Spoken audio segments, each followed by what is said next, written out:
Mabuhay po kayo mga kababayan. Welcome po kayo sa Duterte Park. Punta na sila dyan. Tayo na hanggang pangarap lang ho tayo mga kabalitaan. Hindi tayo makakapunta talaga dyan. Nakakakilabot po. May lechon po silang dala. Sinabi natin 20 pesos per kilo na bigas. Yung pwede kainin ng tao. Oh, yan yun, diba? Yan yung 20 pesos per kilo na binibenta, yung pinapakain sa baboy. Hindi mga baboy ang hindi mga hayop ang mga Pilipino. Matagal na po nilang ini-issue na mukhang hindi kakayanin ng Pangulo mag-deliver ng bigas sa halagang 20 pesos kada kilo. Po umura ang bigas, sasabihin na panghayop ang nasabing bigas. Liliwanagin lamang po natin. Ibebenta mo ngayon ng 20 pesos, malaking pagkalugi. Yung latest na survey ay bumaba ng double digit yung trust rating ni BBM. So lahat yan ay may kaugnayan dun sa politika. Dadagan, Balita News Update. At sa amin, nakapag-harvest na kami. Kakatanim lang eh. Right? So, hindi, buti na lang yung timing, hindi yung bago aanin, nakapag-ani na tayo. So,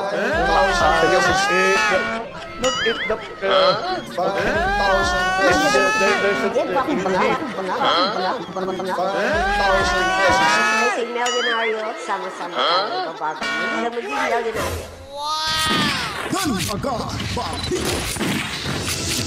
Alright, welcome back mga kabaitan. Magandang buhay ho. Mabuhay ang lahat ng mga Pilipino saan lupalob ng ating mundo. Salamat sa inyong walang sawang pagtutok dito sa ating munting bahay mga kabalitaan. Tuloy-tuloy lamang ho sa panonood at huwag po tayong bumitiw at walang iwanan ho. Patuloy ho tayo sa ating paglalad ng impormasyon, balitaan. Tuloy lamang ho ang laban ni Tatay Digong dahil laban ho natin lahat mga kabalitaan. Sa mga oras na ito mga kabalitaan ay atin pong ipapakita sa inyo kung ano yan yung kaganapan dyan sa The Hague, Netherlands. At marami hong mga kababayan natin mula pa po dyan sa Italy na dumayo pa po para ho magbigay ng suporta at managdagan ang taga-suporta ni Tatay Digong Duterte dyan sa The Hague, Netherlands mga kabalitaan. Kasama rin po si Congressman Pulong Duterte na nakipaghalubilo ho dyan at nakipagkantsawan at nakainan, kwentuhan at kung ano-ano pa mga kabalitaan. No? At din pasalamatan natin si Boss Alvin dyan sa The Hague na lagi hong nagbibigay update ho sa pamagitan ng kanyang social media accounts para ho sa mga netizens natin na nagmamahal kay Tatay Digong Duterte. Hindi na ho tayo magtatagal. Panoorin na ho natin ang kaganapan dyan sa The Netherlands, The Hague mga kabalitaan. My God, mga kababayan, mabuhay po kayo. From Italy, welcome po mga kababayan. Hala, may lechon. May lechon sila. Welcome po. Hello po, ma'am. Hello po sa inyo. May lechon po. May lechon. Marami pa rin tao. Mag-process of elimination na tayo. Hello po. Welcome po sa Duterte po. Nag-boss pa sila, no? Oo. Uy, may lechon pa. Grabe no, may lechon pa. Ilang piraso kaya to? May lechon po talaga. May tarpaulin din sila. Ang ganda, solid Roma. Italy. Mabuhay po ang mga Pilipino. Uy, may lechon talaga. Laki. Mabuhay po kayo, sir. Nagkakaisa ho talaga yung mula Italy mga kabalitaan. Sarap titigan yung Philippine flag ho, no? Welcome po. Dalawang bus po kayo, ma'am? Isa lang. Okay. Isang bus na pala sila. Pero marami na rin, no? Halaka. Actually, ito. Mabuhay po Saglit mga lang po. Actually, dito ho sa The Hague, Duterte Park, mga kabaitan, pinagbawalan na ho silang lalagpas sa 50 dyan sa loob ng kanilang kulungan. Yung kulungan ba? Yung dyan ba sa Duterte Park? Parang inano sila dyan, parang kinurdunan mga kabaitan. No? Para hindi sila lumagpas sa kabila at dito para hindi makaano sa traffic mga kabalitan. So yun, hanggang 50 lang ho sila pag may pagtipon-tipon ho sa The Hague kahit walang okasyon basta naandyan. Pag sumubra labas muna kayo o yung yung gustong pumasok o yung iba lalabas para mabilang pa rin na buo yung 50 na nilimitahan ho sila diyan mga kabalitan. Pilipino! Mabuhay pa mga Pilipino!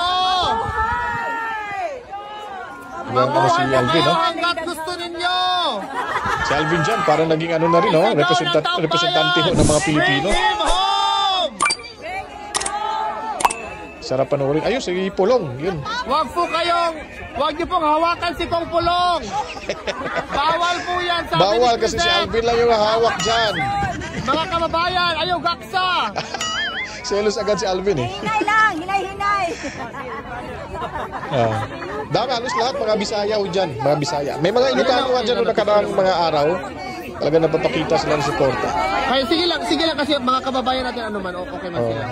Kasi minsan lang yan eh. Ngayon na nakakita talaga ni Pulong. Si Pulong po, parang action star to. Sige pa yung Ang Miss Mistizo you cannot kasi really yung you cannot control because the people are here. Mistizo, No? Excited sila. gwapo si Don't control Pulong. them. Oo, don't control them. Sige, Asan na ang tubig? excited sila. Correct. Hayaan natin sila. Ayan na ni. Alam naman nila yan. Anan man. Public official man si Pulong. If you're a public servant, you don't own your body anymore. Diyan pala si Harry Roque. Oh. Kasi sa putol ko na ron. Ay, kato yung nagpakalat pala ng ano ha, yung hindi daw na-approve yung asylum ni Harry Roque. Naku, mahiya kayo sa balat nyo. Ayon pa ni Atty. Topacio, hindi ho yung totoo. Fake news so yun kasi pag nandoon ho kayo sa Dahig Netherlands o sa Netherlands, isang visa lang pala yun. Pwede kayong tumalon dyan sa Italy, pwede kayong tumalon din sa Germany na wala na hong hanapin pang visa mula sa bansang yun.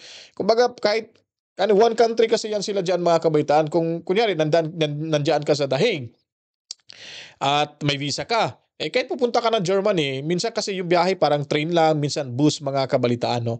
Kaya yun nagpapakalat na hindi daw naaprubahan yung ni Atty. Harry Roque, mahiya kayo sa balat nyo. Wala na talaga kayong magagawa para lang malinilang ninyo yung ibang mamamayan ho natin. Yun na po ang sinabi ni Atty. Topacio sa programa niya mga kabalitaan. Mabuhay po kayo mga kababayan! Welcome po kayo sa Duterte Park! Punta na sila dyan. Tayo na hanggang pangarap lang ho tayo mga kabalitaan. Hindi tayo makakapunta talaga dyan. Nakakakilabot po. May lechon po silang dala. May lechon po mga kababayan nating dala. Mabuhay po kayong lahat! May lechon po sila. Hi, ma'am. Wala ka ng lechon, Thank you po, ma'am. Mabuhay po kayo hanggang gusto Ubus niyo, yan. ma'am. Pagod sa Thank biyahe you yung ilan eh. po. So, yun po mga kabalitaan, no? Sarap po panoorin, nakakatabaho ng puso mga kabalitaan. Kakaisa talaga yung camaraderie, no? Ng mga Pilipino na andyan ho mga kabalitaan. Yung pagkakaisa, kahit hindi kayo magkakilala, pag nagkita kayo sa isang lugar, ay napakasarap po sa pakiramdam na may makakausap kang kababayan, magkamustahan kayo, taga saan, magpakilala kayo sa isa at tatanungin mo saan probinsya ka, ay doon din pamilya ko, parang gano'n, di ba? So napakasarap at experience ko po yan mga kabitan nung sa ibang bansa pa ho tayo. Ay, Pilipino ka muna kabayan, ganito, gano'n, no? So ayun po, yun lang, update lang po yun sa kaganapan dyan sa Dahig Netherlands mga kabalita. Sana maging masaya ho kayo sa pinapakita ho natin, update natin dyan sa Dahig Netherlands mga kabalitaan. So ngayon naman po, dadako naman ho tayo dito sa Malacanang Palace. Ito naman ho si Auntie Claire ninyo, itong taklesang Malacanang vlogger dyan sa bilang sinasabi ho nilang tagapagsalita ho, tagapagsinungaling mga kabalitaan. Ay binanatan niya po dito si Sara Duterte dahil siya po ay naiinis, nagagalit, nabubuwisit mga kabalitaan sa sinasabi ni VP Sara na yung tag 20 pesos per kilo yung bigas, pagkaing hayop yun, pagkaing baboy. Nasasaktan sila at minamaliit daw yung kababayan ho natin dito na mga magsasaka. Hindi ho yung pagmamaliit ho, kayong nangmamaliit sa ating mga kababayang magsasaka. Dahil hindi nyo binibigyan ng halaga yung kanilang pagod at hirap. Dahil binibili nyo po sa murang halaga lamang yung mga palay nila. Minsan 15, 14, at may 13 pa, may 16, 18. Okay na siguro kung mag-18 mga kabaitaan. So yun po, panoorin natin kung anong masasabi nyo dito kay Taclesa Castro mga kabalitaan. Umalaga ang Malacanang sa batikos ni VP Sara na panghayop lang daw ang murang bigas na binibenta ngayon ng gobyerno sa Visayas. Hindi lamang daw ang Pangulo kundi pati ang mga magsasaka ang naiinsulto. Yan ang agenda report ni Pierre Pastor. Pag sinabi natin 20 pesos per kilo na bigas, yung pwede kainin ng tao. Yan yun, diba? Yan yung 20 pesos per kilo na binibenta, yung pinapakain sa baboy. Hindi mga baboy hindi mga hayop ang mga Pilipino. Ang tunay na leader at tunay na Pilipino ay dapat sumusuporta sa kapwa Pilipino, lalong-lalo na sa pinuno ng bansa. Yun, napakaganda yung sagot itong si Takle sa Malacanang Vlog, mga kabalitaan. Dapat daw, dapat. Basta leader daw, dapat suportahan kung ano yung mga proyekto ng gobyerno o mga kabalitaan. So gusto niyo pala ng suportahan ho.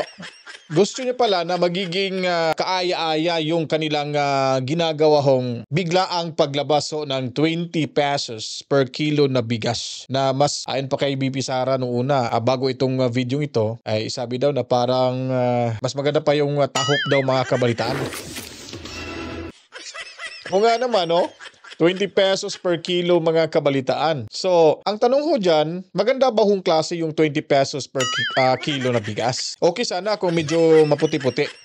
Kahit sabihin natin na medyo nangangamoy, kahit papaano, pag niluto mo ay maputi siya at mawawala na siguro yung amoy, mga kabalitaan. Kaso, may mga kumakalat sa social media na may isang babae yun kanina, hindi ko lang na-share, yun kasing maliho natin sa sobrang atat na atat, mga kabalitaan. Sabi niya, ako talagang solid BBM ho ako. Inaaway ako ng mga DDS dahil nga sa pagkampi ko sa 20 pesos per kilo. Bubuksan ho natin to. Anong mangyayari ho? Ngayon, nung binuksan niya yung isang sakong bigas, nako, nakita niya. Hindi ho maputi at nangangamoy na ho, mga kabalitaan. Kaya sabi niya, nako, pinagtatanggol pa naman kita, bungit. Paano to? Totoo palang sinasabi ho nila, hindi pala magandang klase yung 20 pesos. Yun ang sinasabi ni VP Sara Duterte, na yung parang pagkaing baboy ho, hayop yung 20 pesos per kilo. Ang tanong ho dito, ba't ngayon lang po ba nila ito inilabas? At dyan pa sa Visayas. At sasabihin nila dahil maraming supply daw sa NFA dyan sa Mindoro, madami palang supply sa Mindoro, ba't hindi nyo nung una ipinalabas at ibinababa yung presyo ho ng NFA rice? Ba't ngayon? Ngayon talaga na talagang lagapak ko kayo sa survey. Ano ba to? Para mas makakuha kayo ng maraming boto? Para babaliktad yung galit na galit sa inyong mamamayan na dati nyong kaalyado o taga-suporta? Yun ba yung ibig sabihin nito, Inday Claire? Inday Claire, pag-isip-isip ka naman, talagang huling-huli ho yung mga diskarte nyong bulok. Hindi nyo na mauuto talaga. At tatangkilikin ho yan na madlang people yung 20 pesos per kilo na bigas. Pero wag nyo pong i-expect na kayo ay iboboto pa rin ho nila. Wais na kayo yung mga tao, mga kabaitaan. Mantakin nyo po. Alam nila galit yung taga-Bisaya sa kanila at yung Mindanao. So, for sure ho, ang kasunod nitong 20 pesos per kilo ay dyan ho, ibubuhos nila sa Mindanao, mga kabaitaan. Dahil simpleng vote buying ho ito. Dinadaan lang ho sa 20 pesos per kilo para makumbinsi yung kanilang, yung mga galit ho sa kanila na hindi ho sinungaling itong si Bonget. Ano bang ibig sabihin nun? Ba't itinapat nyo pa sa eleksyon? O di kaya napilitan lang ba kayo na ilalabas tong 20 pesos per kilo pero napakasagwa ho tignan at napakabango ho, mga kabalitaan? Di ba? O dahil lagapak kayo sa survey, kaya gusto nyo lang bumawi. Yun lang naman Wala na po tayong ibang iisipin. Ba't nila ho ginawa ito? Sa Visayas pa, mga kabalitaan. Laging sablay ho itong mga sagot nito ni Aw-Aw, Inday Castro, mga kabalitaan. Diba? Nung una, nitong nakaraang nagdaang araw lang, sinabihan siya ni VP Sara Duterte, magpinsan ho kayo ni ni Castro in PA. Ito talagang galit na galit. Fake news daw si Inday Sara Duterte. So patunay na mahina ho yung kanyang comprehension, mga kabalitaan. Nitong abogada man sana, pero ewan ko lang. Ang ibig sabihin ni Inday Sara na magpinsan kayo dahil yung pananalita nyo ho, unang-una, walang kadating-dating. Yung mga rason nyo po ay hindi ka panipaniwala. Dawi ho kayong magsalita, parang mas magaling pang magsalita yung taga-bundok kaysa ho itong babaeng to. Ubod ng kasinungalingan pa. Instead na magbibigay ng magandang balita para sa kanilang administrasyon, pinupuna po yung mga Duterte. Tingnan nyo, lagapak bigla. Nakarma tuloy, mga kabalitaan, itong si Inday Claire. Huwag sanang pairalin ang crab mentality at huwag maging anay sa lipunan. Yun po. Sino po ba yung crab mentality ho dito, mga kabalitaan? Sino po ho ba? Si Inday Sara lumilipad yung survey. Anong ginagawa nyo? Sinisiraan nyo At ang iniisip nyo lang, yung sariling kapakanan ng inyong grupo, ng inyong partido. Dahil ayaw nyong pagbigyan ng pagkakataon na maging presidente itong si Inday Sara Duterte. Kasi kayo, marami kayong kinakatakutan pag siya ay nanalo dahil talaga kayong dyan sa Malacanang at sa mayabang kapulungan, may kalalagyan kayo pagdating ng araw. Sino ba yung crab mentality? Diba gusto ng taong bayan, aangat yung bansa natin sa pamamagitan ni VP Sara Duterte na para may pagpatuloy muli yung nasimulan ni Tatay Digong Duterte sa kanyang ama? O ayaw nyo ng ganun eh. Gusto nyo talaga guluhin yung bansa natin. Anyari ngayon, lugmoko tayo. Dumami na yung kriminalidad. Gaya na lang ng bigla, yung riding in tandem na andyan, bumalik na naman. Noong nakarang araw, nanood ako ng Facebook. Nakikita ko yung mama, nasa kanyang sariling sasakyan, nakahubad pa, naglilinis pa yata yun. May dumaan na naka-pick up, 3 bumabaho. At doon nilapitan, talagang tinadtad, pinaliguan ng bala mga kabalitaan. Binalikan pa po, hindi pa po sila nakontento. O ano bang sasabihin nyo? Wala tayo, parang malayo yung record ng panahon nyo sa criminality kaysa sa panahon ni Tatay Digong Duterte. Yung mga pinagpapatayo, mga inosente yun. Yung kay Tatay Digong Duterte, yung mga nanlaban. At yung iba ay sinama na lang kahit hindi kasama para lang madiin nyo si Tatay Digong Duterte. Ganun yung mentalidad nyo eh. Kaya kayo ang crab mentality, lalo na ikaw Castro, na hindi ka talaga bagay na magiging USECO ng PCO. Dahil yung alam mo lang ay paninira at talagang mapaghiganti kayo. Wala kayong no mercy kayo. Hindi nyo kinikilala yung karma. Basta makapag kayo, atake kayo kay Duterte, sa mga kaalyado, ay masaya na kayo.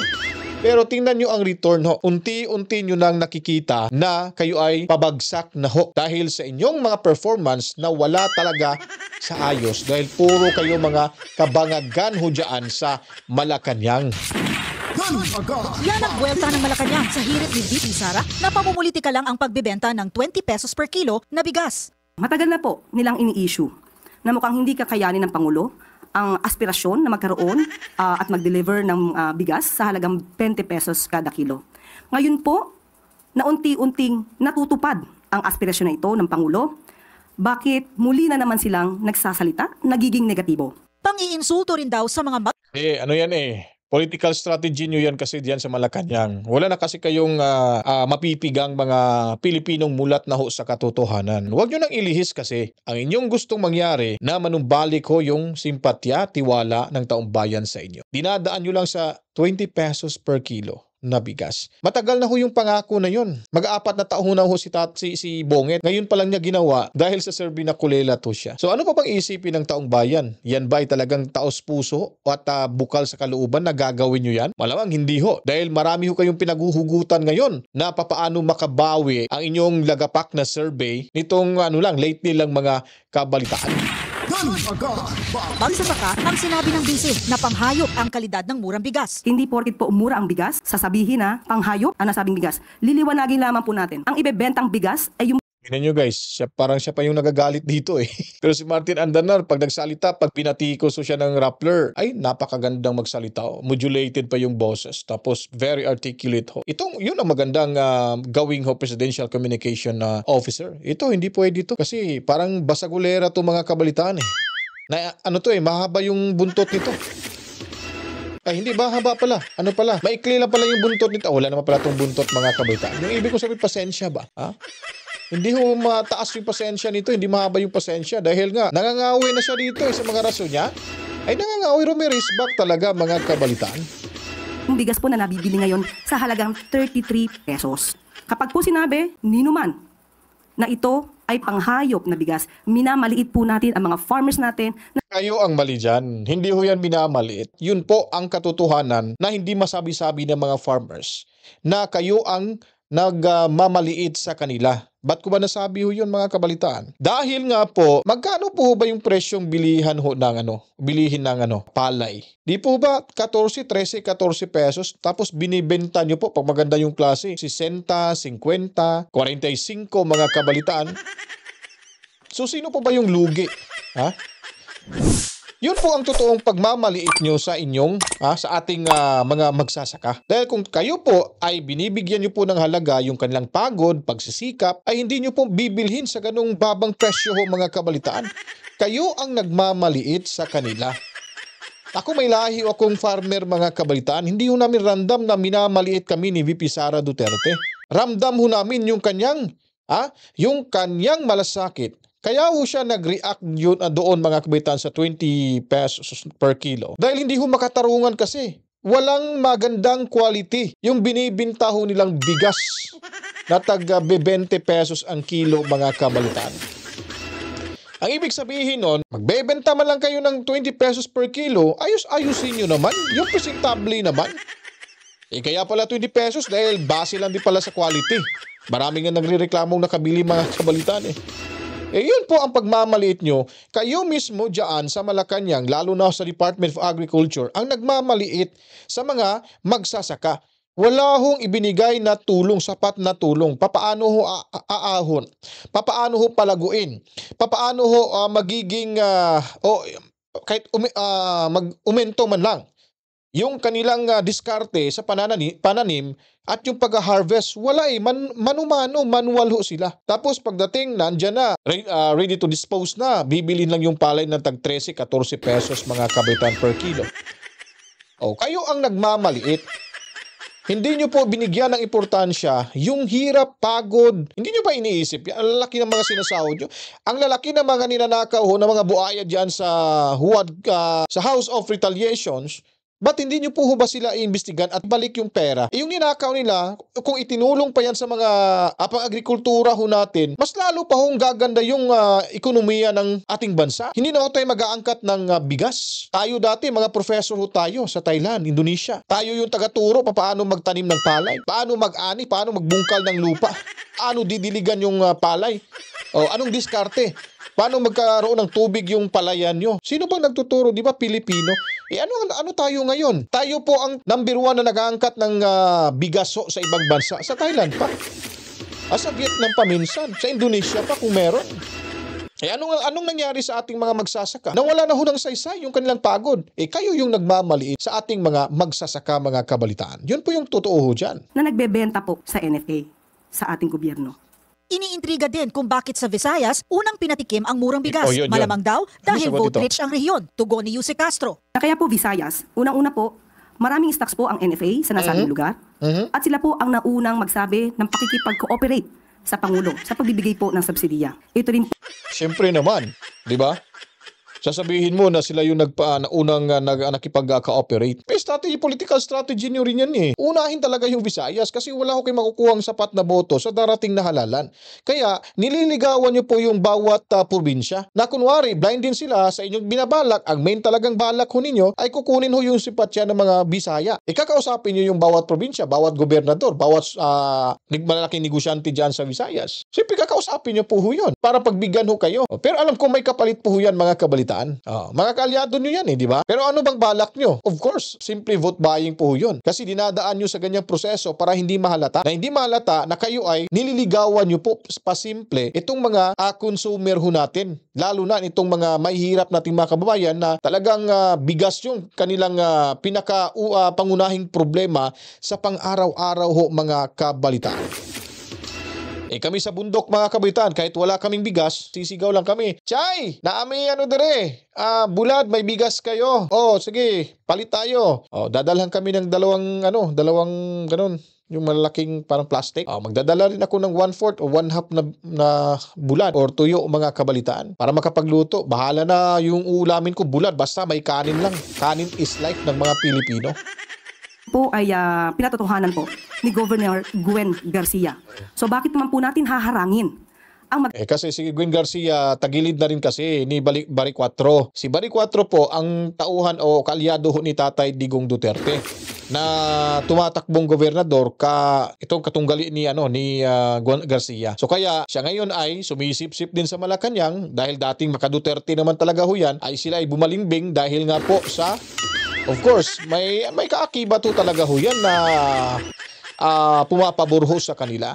Siyempre, kakausapin. Para siya naman, gagamitin nyo yung bawat probinsya sa Visayas, gagamitin rin kayo. Sa mga gobernador dyan sa Visayas, ganun lang ho yung gamitan kayo. Pero yung mga totoong nanilbihan ho sa bayan, kahit di kayo gagastos ng milyon-milyon, kung nakikita nila kayo ay talagang hindi corrupt, sincere ho kayo sa inyong trabaho, may tapat kayo, pagmamahal, pagmamalasakit sa ating inang bayan, ihahalal ho kayo mga kabaitaan, gaya ni Tatay Digong Duterte kung balikan natin yung 2016 presidential elections, di ba? Sila ay talagang sila ngayon tudukayod sila ngayon sa panliligaw ng mga Bisaya dahil tagilid sila. Bukas makalawa, mababalitaan na naman ho natin, susunod naman yung Mindanao. Huli na lang ho dito sa Luzon dahil alam naman na natin maraming taga-suporta si Bonget. Oy, wag nyo nga iskulin yung taga-suporta ni Tatay Dig sa Maynila. Naandyan na ho si Isko Moreno, ay talagang siguradong taob ho kayo talaga dyan, maski pa sa NCR na. Talagang kulilat ho kayo dyan sa pagdating sa butuhan mga kabalitaan. Magandang adhikain na ito. Sabi pa ng palasyo, tagumpay na dapat ikatuwa at hindi gamitin sa paninira ang pagtupad sa pangakong murang bigas ng Pangulo. Mabibili ang bigas sa mga kadiwa stores at magkakaroon ng sariling guidelines ang mga LGU kung paano nila ito ibibenta sa kanilang constituents. Para sa Agenda, Pierre Pastor, Billionaire News Channel. Hindi lang si... So, ayun po mga kabalitaan, para sa tagumpay. Ay hindi naman yung pagbibinta nyo po ng 20 pesos per kilo, hindi ho yan tagumpay para ho sa ating bansa mga kabalitaan.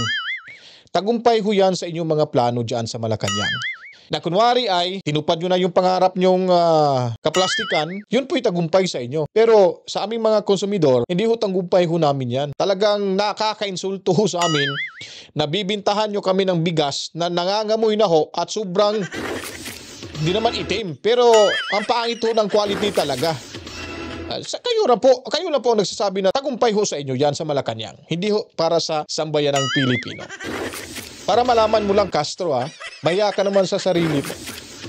Meron nga isa ditong dating agriculture secretary na sinaway niya nga yung ganitong klaseng 20 pesos per kilo ng Malacanang mga kabaitaan. Panoorin natin to. VP Sara may agam-agam sa pagbebenta ng mas murang bigas, maging ang isang dating agriculture secretary at Rice Watch Group. Ang ilang magsasaka naman may apela sa gobyerno. Ang detalye sa agenda report ni Paulo Barcelon. Kung si VP Sara ang tatanungin, hindi raw siya kumbinsidong pwedeng kainin ng tao ang bigas na ibebenta ng gobyerno sa Visayas ng 20 pesos per kilo. Tingin ng bise, budol raw ito sa taong bayan lalo't mag-e-eleksyon na. Meron akong pagdududa na magbebenta sila ng 20 pesos per kilo na bigas pero hindi pang tao, pang hayop. Sa panayam naman ng programang Walang Atrasan ng DWAR Abante Radyo, tanong ni dating Agriculture Secretary Leonardo Montemayor, paano raw ito kakayanin ng pamahalaan kung malaki na ang gastos sa paggiling pa lamang ng palay? To produce 1 kilo of rice, NFA must spend mga 37 pesos. Kasi namimili po yan ng palay. Okay, ibibenta mo ngayon ng 20 pesos. Di bawat kilo na ibibenta natin at 20, malaking pagkalugi o kung hindi pagkalugi, yung subsidy.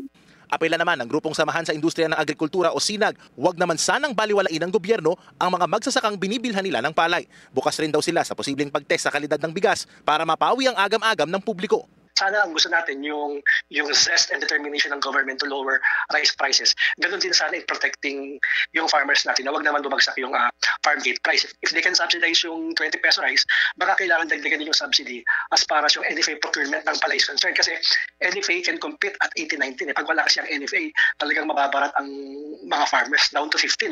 Ang grupong Bantay Bigas naman, duda sa timing ng programa. Pwedeng i-boost din yung trust rating ni BBM dahil sa yung latest na survey ay bumaba ng double digit yung trust rating ni BBM. So lahat yan ay pwede natin sabihin na may kaugnayan dun sa politika. Habang binubuo pa ng DA at ng iba pang ahensya ng gobyerno ang guidelines para sa rollout ng 20 pesos per kilo ng bigas, tanong ng marami, may mura bang bigas na maisasaing o isa ba itong hilaw na pangako para muling makasungkit ng mga boto? Para sa Agenda, Paulo Barcelon. Di ba? So yun ang mahirap Ultimo nga yung mga natin dating yung mga nagbabantay ho sa bigas ng bayan, ay hindi nga sila sang-ayon at ito ay nakikita nila na, to make the long story short lang mga kabaitan, sabihin natin na politika ho talaga ito. Di ba? Ito pong diskarte ng mga nasa Malacanang talagang napakababaw ho.